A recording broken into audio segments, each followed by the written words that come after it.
What if the real crisis in the world isn't the economy, isn't politics, isn't technology?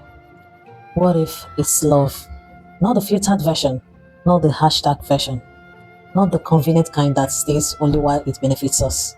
I am talking about real love, the kind scripture describes, the kind that built humanity in the beginning. Let's slow down. Let's really talk. In the beginning, in the book of Genesis, humanity was created in God's image, designed for love, designed for unity, designed for fellowship. There was no hatred in the original design, no murder, no killing, no ritual killings, no exploitation, just relationship with God, with one another. So what happened? Sin happened. Humanity turned away from God, and love was the first casualty. The heart shifted. Self replaced service. Pride replaced humility. Greed replaced generosity. A few chapters later in Genesis, a brother kills a brother, Cain and Abel. The first family already fractured by jealousy and anger.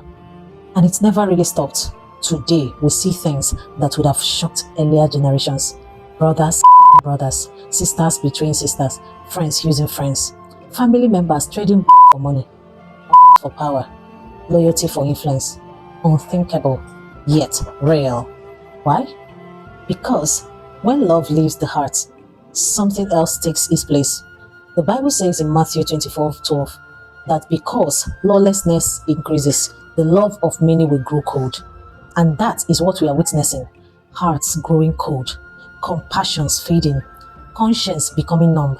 First Corinthians 13 tells us, love is patient, love is kind, it does not envy, it does not boast, it does not seek its own. But look around, envy drives violence, boasting fuels competition, selfish ambition pushes people to destroy others just to rise. We did not suddenly arrive here, it was gradual. Small compromises, normalizing greed, celebrating selfishness, teaching that success matters more than character, that money matters more than integrity, that power matters more than people. And once a society worships things instead of God, people become tools instead of treasures. But here is the deeper truth.